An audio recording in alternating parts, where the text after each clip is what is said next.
Good afternoon, everybody. Welcome to Flying Lessons for Flight Sim. Today we're going to talk about trim. Trim is one of the most misunderstood and incorrectly and or not used at all uh, aspects of flying. There are some unique characteristics to flight simulator trimming. So in real flying, trim is definitely underutilized. And in sim flying, it's more often than not utilized incorrectly if it's utilized at all. So we're going to first of all talk about what trim is.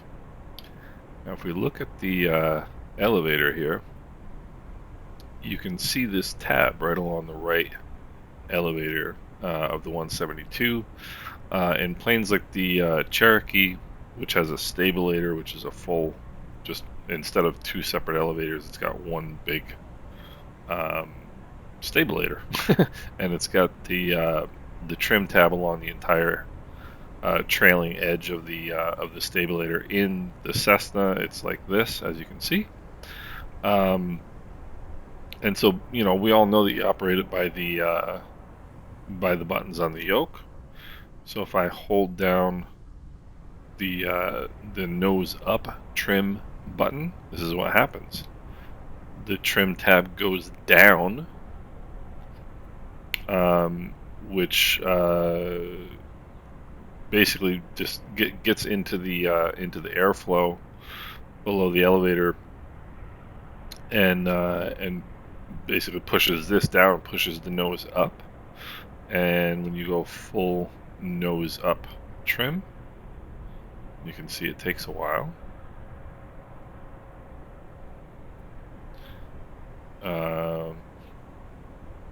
There we have full nose up trim. So it just deflects. This deflects the elevator down when there's nose up or nose down trim rather, and it just deflects the elevator in the opposite direction that the trim tab is extended. So we'll get back into the cockpit here. We've got the master switch on. The trim is electric, so we need that on to use it to demonstrate. All right, so let's go. Rotating beacon on. Mixture is rich. There is no carb heat. Master and battery switch is on. Fuel pump is on. Crack the throttle. Toes on the brakes. Let's engage the starter. Good start. Magneto's back to both. Throttle to 1,000 RPM. Check the oil pressure. Oil pressure is looking good. And let's turn the avionics master switch on.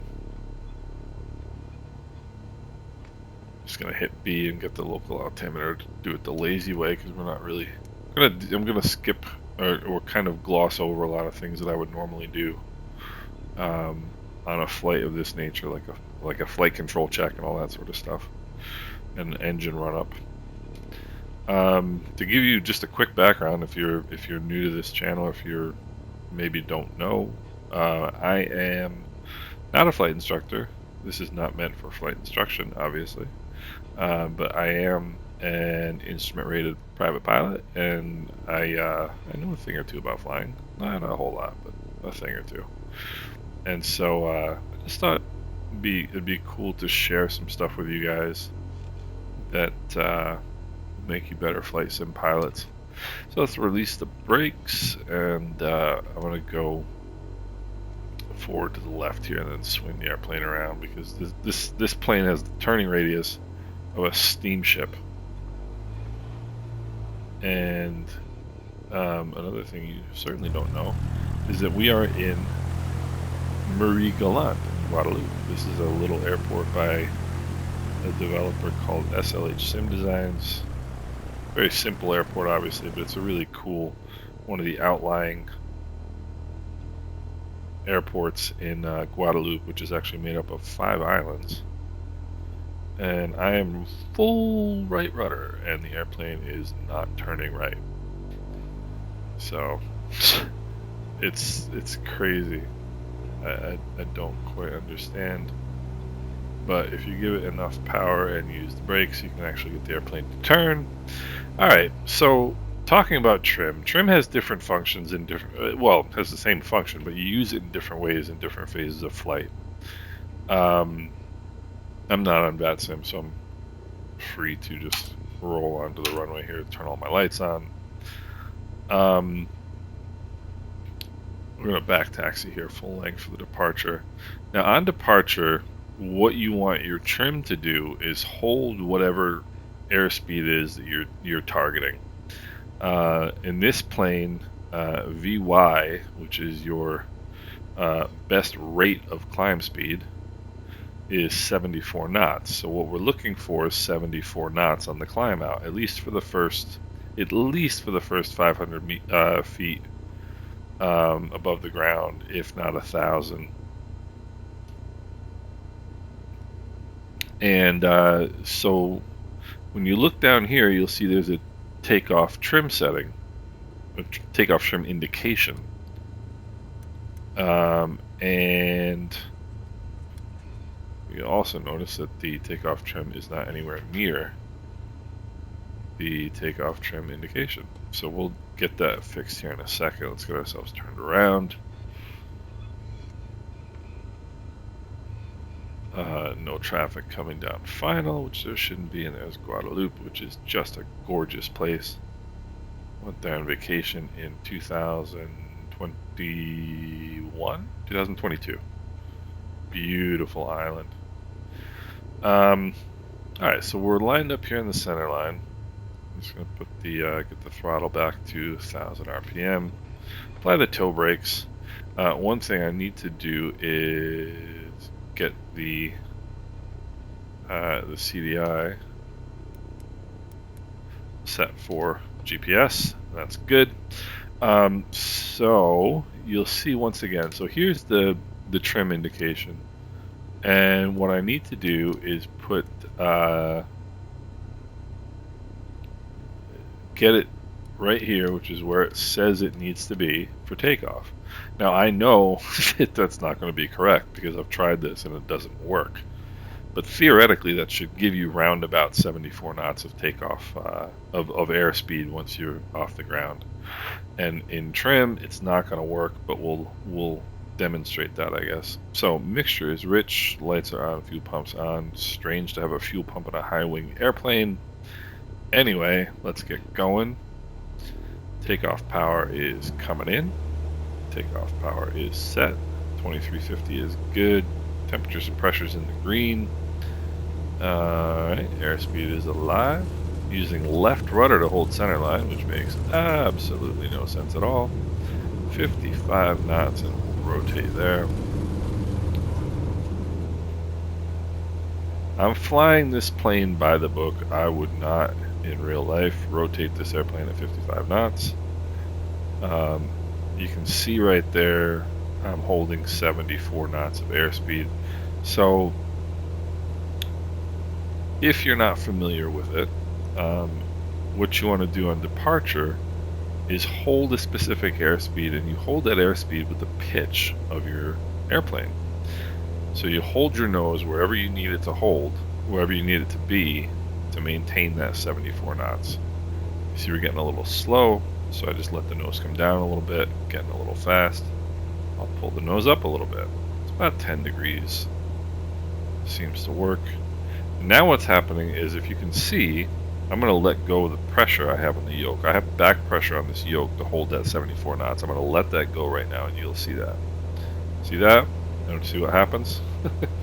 So the way to counteract that is to use trim. So we'll get back to 74 knots.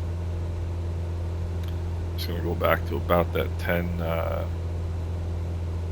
degrees pitch up here.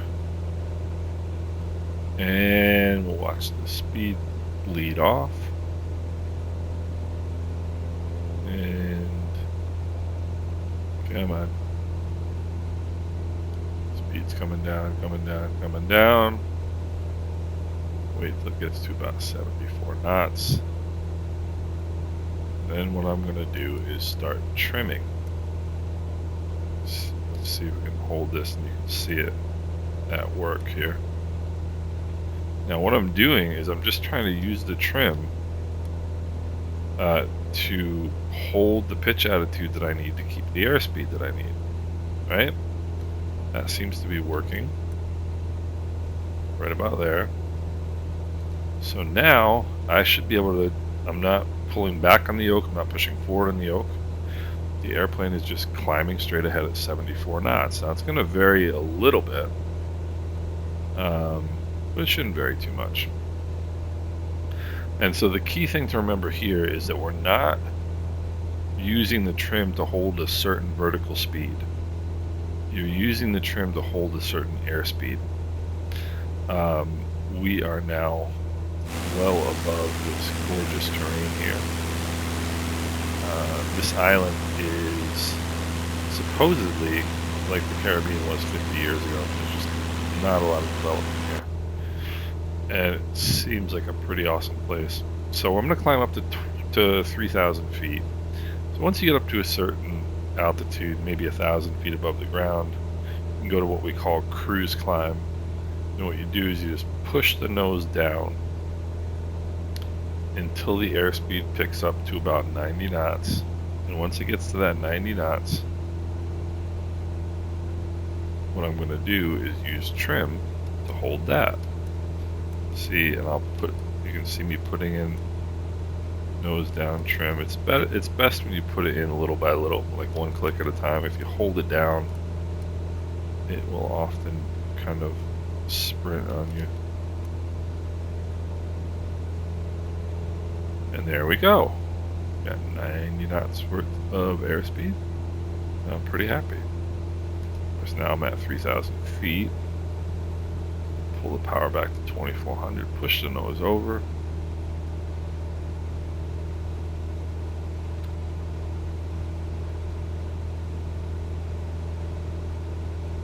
And the RPMs are going to wrestle with you a little bit.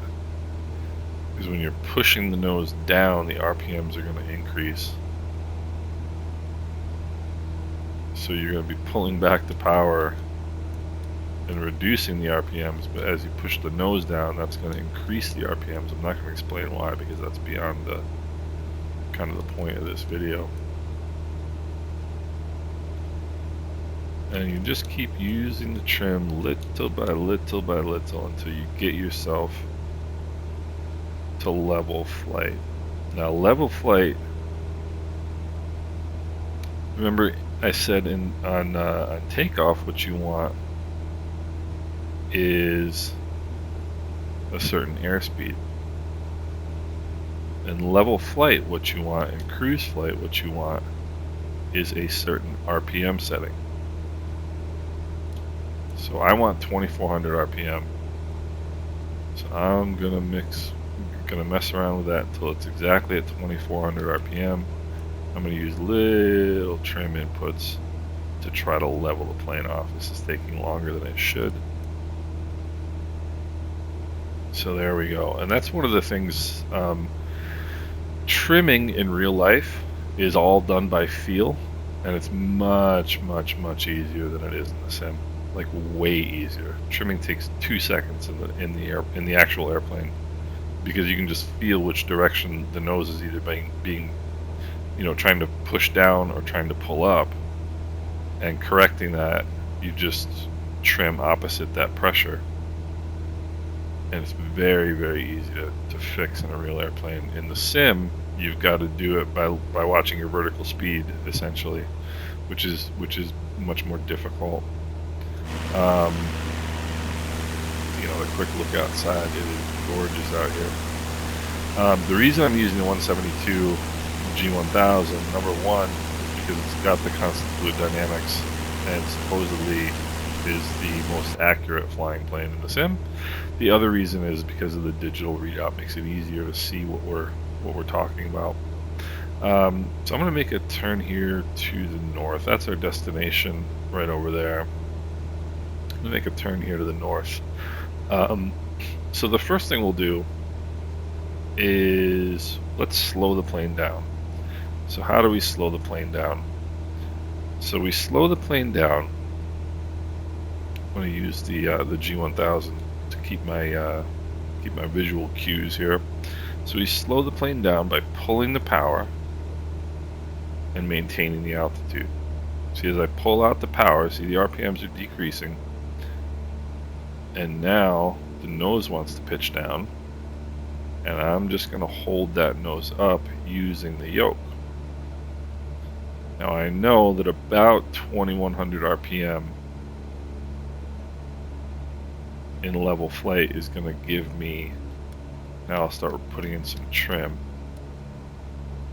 2100 RPM in level flight is going to give me about 90 knots. I already know that because I've practiced this before to see what would happen. So here's 2100 RPM, and there's 90 knots. I need a little bit more power than that. So that's how you slow an airplane down. If you want to slow the plane down, just pull power out and hold your altitude. So we'll do a couple maneuvers here to show you what how to use trim in different situations. Not all of this is private pilot training. Some of this is going to be instrument pilot stuff. But to show you exactly how trim works, so now we've got this airplane trimmed for 90 knots, right, at 2140 RPM.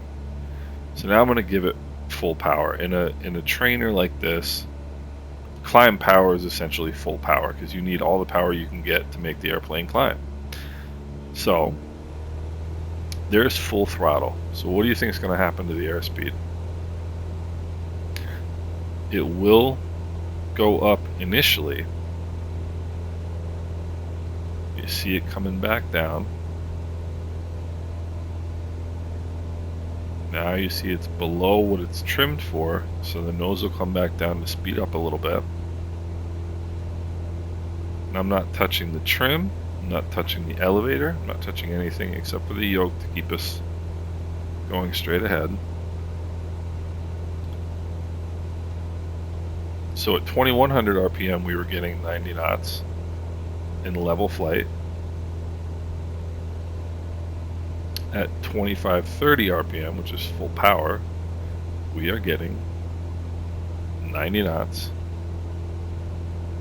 and a climb. That's going to come up here a little bit. 350, 400, 450, 500, 550. So that, so you add all that power and your airspeed doesn't change. In a real airplane, it wouldn't kind of meander around like this. It would get back to 90 pretty quickly and stay there. So now what we'll do is we'll pull power out. I'll pull it out to, let's say, 1700 RPM.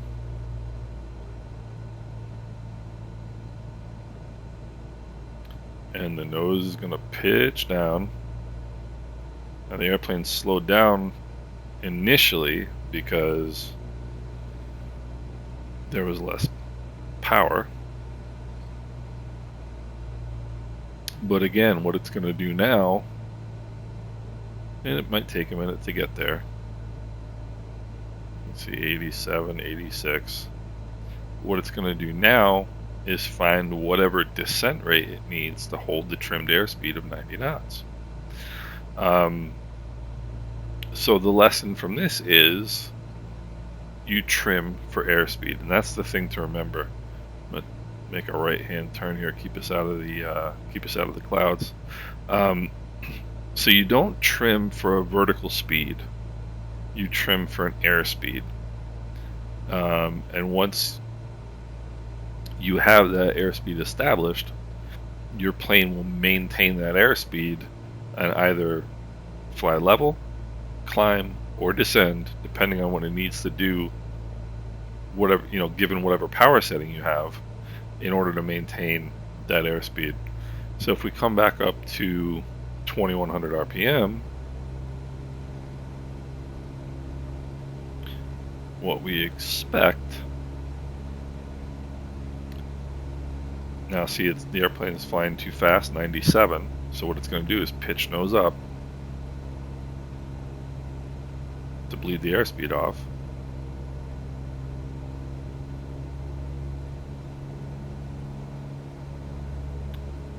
And then it's too slow, so it'll pitch nose down to increase the airspeed.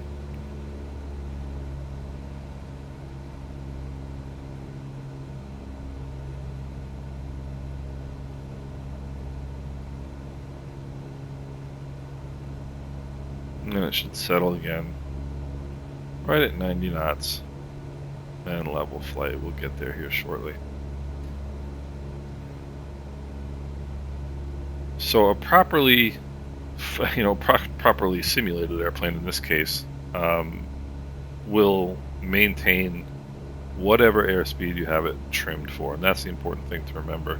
I'll show you an important part about that related to the climb here in a second. So now we'll do a little instrument training. If you want to, you would normally actually do this under the hood, which is where you have no outside visual cues. But this is a good instrument training technique. So if I want to climb at 90 knots to a heading of, let's say, 180, and climb up to 3,000 feet. So let's say we're flying along right here, and ATC calls us up and says, climb maintain 3,000, right turn heading 180. So you go full power, start making your turn.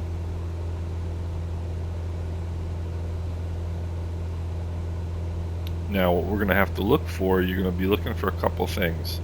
Number one, a standard rate turn, which is when this magenta line is on this line right here. You have to maintain, you have to keep the ball centered, which is what you're looking for right here. And you're climbing to a heading, or you're turning to a heading of 180, climbing to 3,000 feet. This is the aviation equivalent of walking and chewing gum at the same time.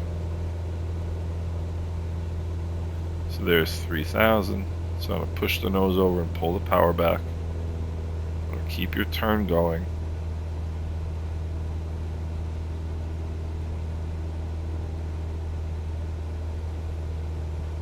I'll pull the power because I've now got a little bit too much speed.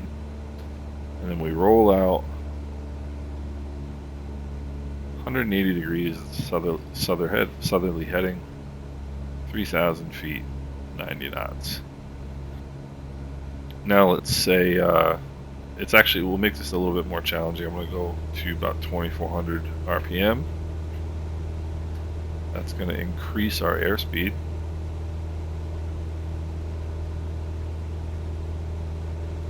And I'll trim the nose down to maintain level flight at 3,000 feet.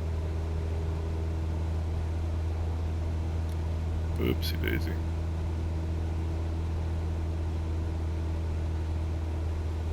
Alright, there's one more shot of trim there. Here's 2,400 RPM. There's level flight. So now we're perfectly trimmed. So now we're getting 105 knots. And now ATC calls us and says, need you to slow to 90 knots for traffic. Turn left heading 060, descend and maintain 2,500. So now we got to do all those things, including slow down and go down. So that's even trickier. So we start our turn, keep the ball centered. Now we have to pull the power more than 2,100 because we need to slow down as we're going down. Ball centered, standard rate turn. You just keep pulling the power out and keep holding the nose up till you come down to that 90 knots. There's 2,500 feet. Come back in with some power. And there's a heading of 060. And there we are. 060, 90 knots, 2440. pretty close to 2500. On an instrument check ride, that would be acceptable. Now mind you, on an instrument check ride, you would be doing this with a hood, so you would not be able to see out the window. So I'm going to bring some power back in here so that we can resume cruise flight here. I'm going to turn us a little bit to the left. That's our destination right there off the nose.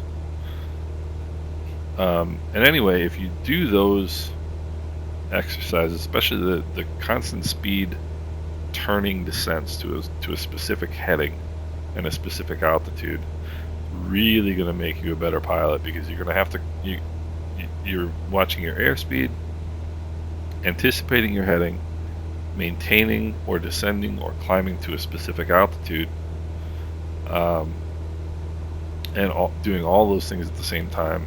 It's challenging, but it's very, very rewarding.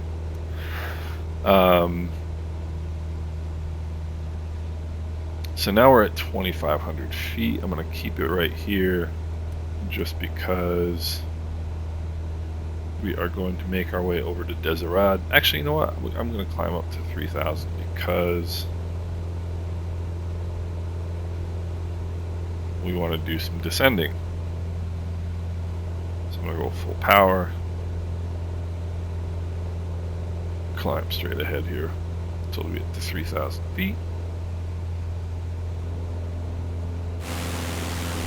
Nice place to do flight training, huh? I wish.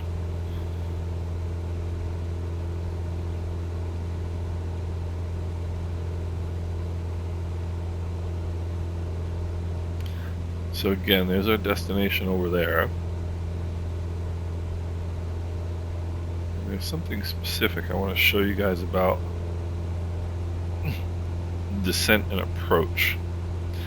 And so I'm going to turn this way a little bit just to give myself a little bit more space. So there's a saying that a good landing comes from a good approach. And that saying is correct. Pull the power back now to 24 now that we're at 3,000. Level off here.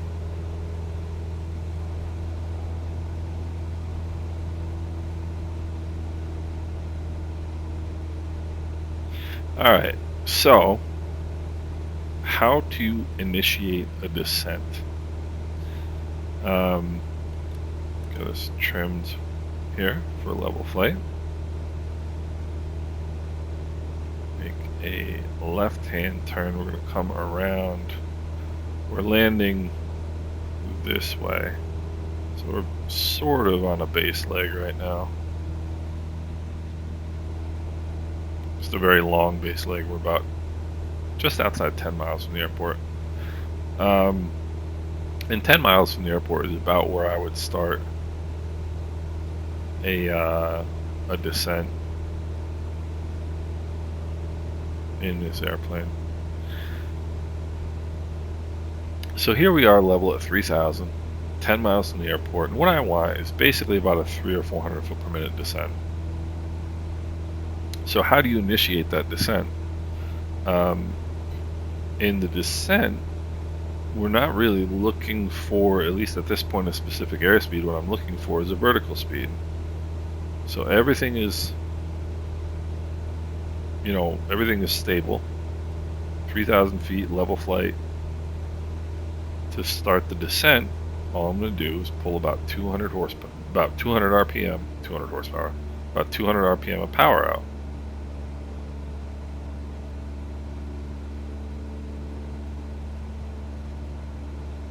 And as we saw before, what's going to happen is the airplane's going to maintain its speed, and it does that by pitching down into a descent. Now, in a more powerful airplane than this, you'll want to do it a little bit differently, because you don't necessarily want to keep your cruise speed in the descent. But in a plane like the 172, you do want to keep your cruise speed in the descent, because it's a slow airplane, particularly if you're going into like a busier airport or an airport with any kind of traffic. You don't want to be the slowest guy around. Um,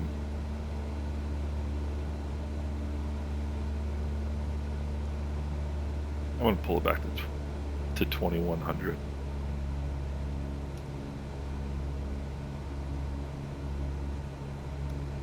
Alright, there's 2100. There's a good 400 to 500 foot per minute descent rate, which is what we're looking for.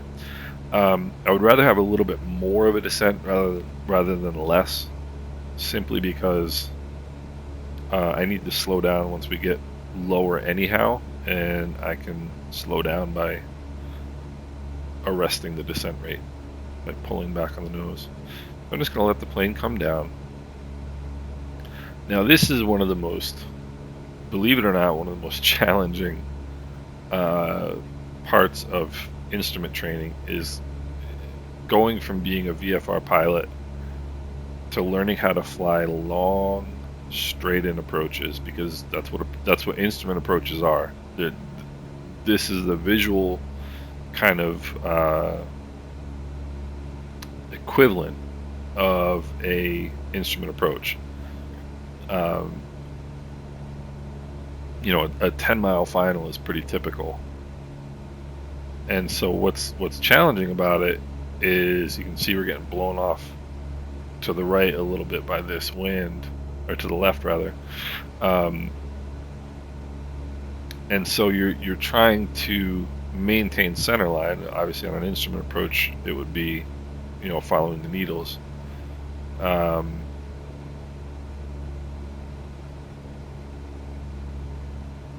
But you're trying to maintain center line, you're trying to maintain the glide slope, and it takes quite a bit of concentration to do that on a 10-mile final going 90 knots, which is typically what you'd be doing.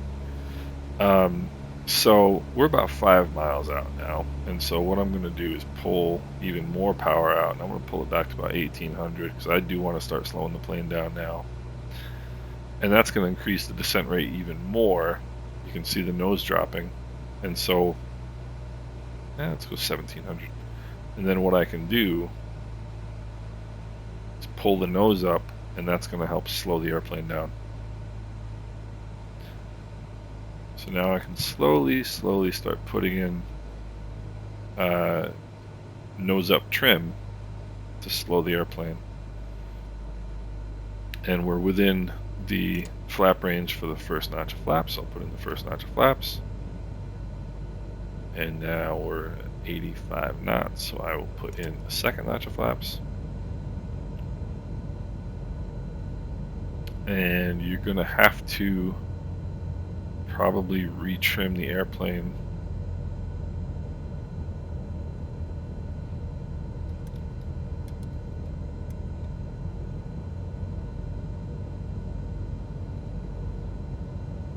Once you put in that second notch of flaps. So now try to get it under 70 knots. Try to get it right about 70 knots. Now I'll bring whatever power in I need.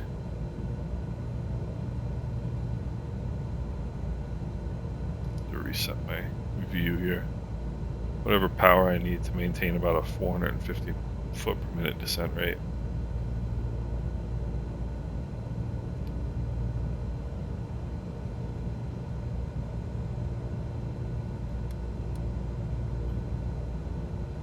And when your plane is trimmed properly,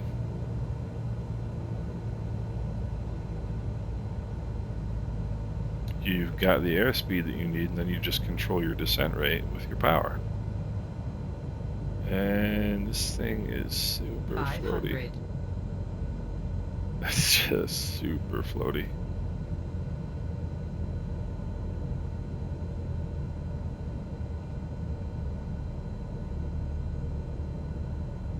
And this is why you want to get down sooner rather than later, so you don't wind up having to do this. So there's a little bit of nose up trim, because that's the airspeed I want. There's a little bit of power.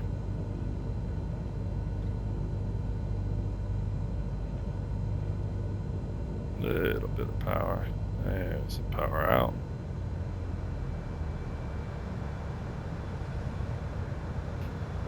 crosswind correction there. And not too bad.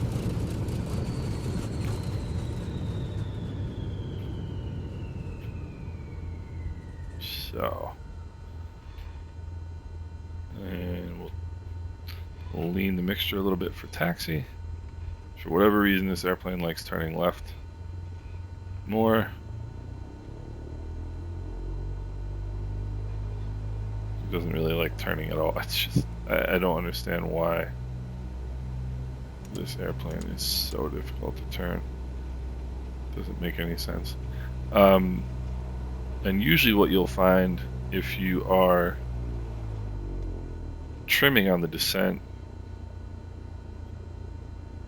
to land, what you're generally going to find is that you're going to have some nose up trim in by the time you touch down. In this case, we didn't, but that's that. So that's the basics of trim. Things to remember: you trim for an airspeed in climbs and descents. You know, if you're climbing and departing and arriving, you're trimming for an airspeed.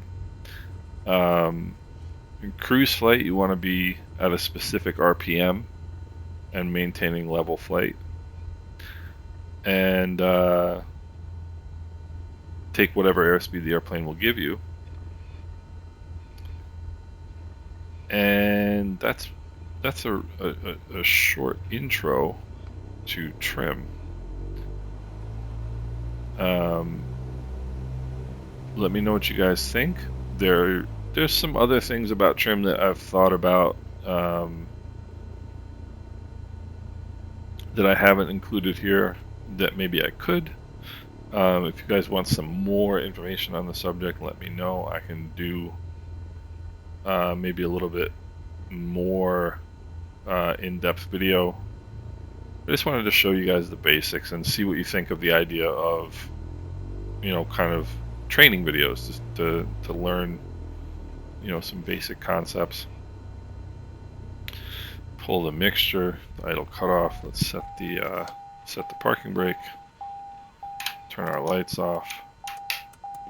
Avionics master off. Master and battery switches off. Yeah, I mean, I don't really like how this plane flies too much, but it's as good a platform as any for doing training type stuff. So other topics that might talk about in the future: turns, flying good turns, steep turns is good practice. Flying traffic patterns, things to look out for, flying traffic patterns, and departures and approaches to land. I could do some stuff on that, and do a little bit more in-depth, you know, videos on these subjects. So let me know what you guys think, and I'll see by the viewing numbers whether you guys are interested in this type of stuff. And hopefully you found something interesting. And also feel free to point out where I'm wrong, because I'm sure over the last, you know, 45 minutes or however long it's been that I've probably said something that wasn't true or wasn't fully accurate. And so let me know what you guys think. And last note, this is Desirade Airport, TFFA, also by SLH Sim Designs. Really cool little airport on this outlying island of Guadeloupe. So I hope you guys are doing well, and we'll see you soon.